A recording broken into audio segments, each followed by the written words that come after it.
হেই ছোট্ট ভাই ব্রাদার, কি অবস্থা সবার? আশা করি সবাই ভালো আছো।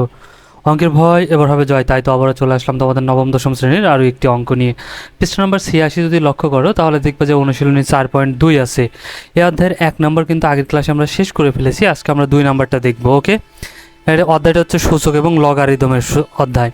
সো এখানে বলছে এক্স এর মান নির্ণয় করো। ঠিক আছে, এই অঙ্কগুলো কিন্তু খুবই ইজি, আগেরবারও আমরা করছিলাম তাই না, লগের মান বের করছিলাম। এবার দেখো এখানে আমাদের কি বলছে, বলছে এক্স এর মান নির্ণয় করো। সো এই যে আমাদের মানগুলো দেওয়া আছে এক্স, এখানে এক্সগুলোর আমাদের কি করতে হবে, মান নির্ণয় করতে হবে। ওকে, সো এই মানগুলো খুব ইজিলি আমরা নির্ণয় করে ফেলতে পারি। কিভাবে দেখো, এখানে জাস্ট একটা জিনিস আমরা মনে রাখবো, যখন উপরে আমাদের পাওয়ার থাকবে অজ্ঞাত রাশি অর্থাৎ এক্স থাকবে, তখন কি হয়ে যাবে, এক্সের এই যে নিচে যে সংখ্যাটা থাকবে এটা ওই পাশে গিয়ে নিচে বেস হয়ে যাবে আর এই পাশেরটা পাওয়ার হয়ে যাবে। ওকে, অর্থাৎ আমি যদি তোমাকে একটু বুঝাই, এইখানে যেমন মনে করো এখানে আছে লগ 10⁻a, ঠিক আছে, ইকুয়াল 2। তাহলে এইটা আমাদের কি হয়ে যাবে, এইটা হয়ে যাবে এই যে উপরে যে এ আছে এই এ চলে আসবে এখানে, ইকুয়াল এইটা পাওয়ারটা চলে যাবে এইখানে, বেসটা চলে যাবে এইখানে, আর এই পাশে যা ছিল তা হয়ে যাবে পাওয়ার। ওকে, বাট যদি এই রকম হয় যে উপরে আমাদের সংখ্যা থাকে আর নিচে কি থাকে, বেসটা থাকে অজ্ঞাত রাশি, সেক্ষেত্রে এই উপর এইটা সমান এইটা হয়ে যাবে, মানে এইটা সমান এইটা। ঠিক আছে, আর এইটা কি হবে, এই পাশে যেটা থাকবে সেটা এসে এই পাশে পাওয়ার হয়ে যাবে এটার উপর। ওকে, বুঝ নাই? দেখাই, মনে করো লগ এখানে আছে x⁵ ইকুয়াল 10। ওকে, তার মানে কি হবে, এই যখন উপরে আমাদের সংখ্যা থাকবে, জানা রাশি থাকবে, তখন কি হয়ে যাবে, তখন সরাসরি x=5 হয়ে যাবে। মানে নিচেরটা সমান এই উপরেরটা, নিচেরটা সমান উপরেরটা। তার মানে বলতে পারো তাহলে এখন এটা কোথায় যাবে, আর এইটা সবসময় বেজের উপর পাওয়ার হবে, এই যে এই পাশে এসে পাওয়ার হয়ে যাবে অজ্ঞাত রাশির উপর, এই পাশে যা থাকবে সেটা এসে এই পাশে পাওয়ার হয়ে যাবে। ওকে, কখন, যখন উপরে আমাদের জানা রাশি আছে তখন এই নিয়ম, আর যখন উপরে অজানা রাশি আমরা জানি না এটা কত, তখন এইটা হবে এইখানে, আর এর নিচে যেটা আছে সেটা এসে যাবে এই পাশে। ওকে, আর এই পাশে যা আছে তা ওই পাশেই পাওয়ার থেকে যাবে। এই জিনিসটা মনে রাখতে পারলেই অঙ্ক সব শেষ। দেখো হয়ে গেছে। তাহলে এই পাশে আমরা কী বের করতে পারি, এখন দেখো তো সেমভাবে, তাহলে এটা আমরা কি করব, বা উপর অজ্ঞাত রাশি জানি না, তার মানে কী হবে, এই x=5, এই যে 5, ঠিক আছে, আর এটা কী হয়ে যাবে, এটা তাহলে এ পাশেই পাওয়ার হয়ে যাবে। ওকে, এখন কি, অঙ্ক কিন্তু শেষ। সুতরাং x=, 5-এর উপর কিউব মানে 5 × 5 × 5, তাহলে কত হয়ে যাবে, 125। ওকে, ইজি না? একদম ইজি, কিন্তু অঙ্কগুলো কিন্তু মজার। খ নাম্বার যদি এখানে দেখি তাহলে কি হবে দেখো তো, বা একই জিনিস। ঠিক আছে, তাহলে এখন এখানে এক্স তো দেওয়া আছে, তাহলে x= কত হয়ে যাবে, এর উপরে যেটা আছে সেটা। ঠিক আছে, কারণ উপরে যেহেতু মান দেওয়া আছে তাহলে উপরে যেটা আছে সেটাই 25। তাহলে এখন বলতে পারো এই 2 কোথায় যাবে, এই 2 চলে আসবে এই যে এই পাশে এক্সের উপর পাওয়ার।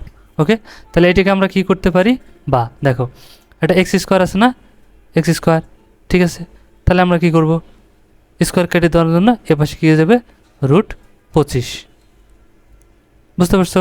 কারণ সমীকরণে এক পাশে যা করতে হয় উভয় পাশেও তাই করতে হয়।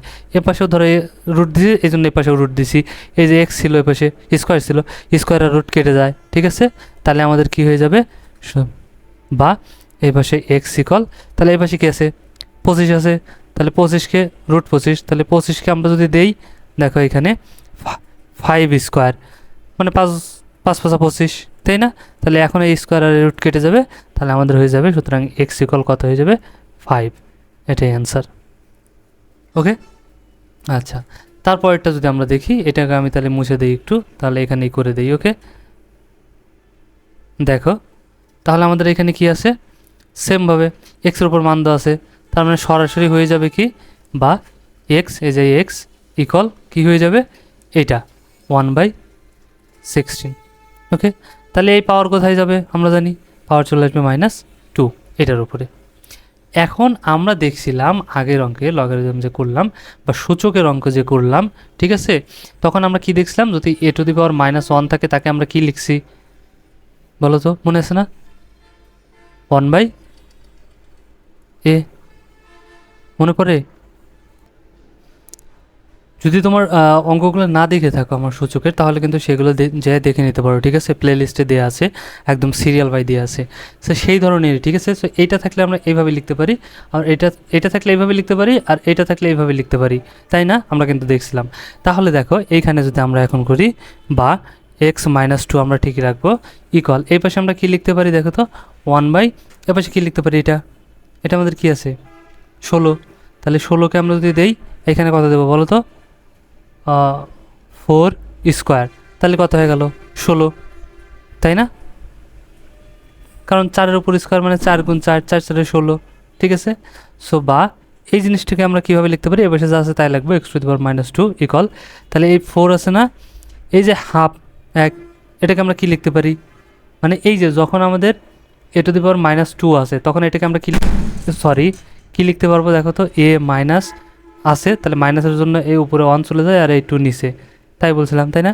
তাহলে এখনও তো এইরকমই আছে 4/1/2, তাহলে এটাকে আমরা কীভাবে লিখতে পারি, 4-2, তাই না? কারণ এই মাইনাসের জন্য 1 উপরে চলে যাবে আর এই 2 নিচে, বুঝা গেছে? তার মানে এইটা সমান এটা লিখতে পারি, তাহলে আমরা এখানে লিখতে পারি কি -2, কারণ কি এই মাইনাসের জন্য 1 আর এই 2 তো 2, ঠিক আছে? এরকম থাকলে আবার এরকম লিখতে পারতাম। আচ্ছা, তাহলে এখন কি হয়ে গেল, বা এই যে মাইনাস মাইনাস কেটে চলে যাবে, -2 কেটে যাবে, তার মানে আমাদের এখানে কী বাঁচলো, x ইকুয়াল বাঁচবে 4। সো এটাই হচ্ছে আমাদের অ্যান্সার। সো এইভাবে কিন্তু খুব ইজিলি আমরা করে ফেলতে পারি। ওকে, 2 নম্বরে আমাদের 3টাই ছিল অঙ্ক, সো করে ফেলছি। আজকের ক্লাসটা খুবই ছোট হলো, আমরা এখানেই রাখবো, ঠিক আছে? তবে যদি বুঝতে পারো এবং ভালো লাগে ক্লাসটা, অবশ্যই লাইক দিও এবং কমেন্ট করে তোমার মতামত জানিও। আর হ্যাঁ, বন্ধুদের সাথে শেয়ার করতে কিন্তু একদমই ভুলো না। দেখা হচ্ছে নেক্সট ক্লাসে, ততক্ষণ সবাই ভালো থাকো, সুস্থ থাকো, আল্লাহ হাফিজ।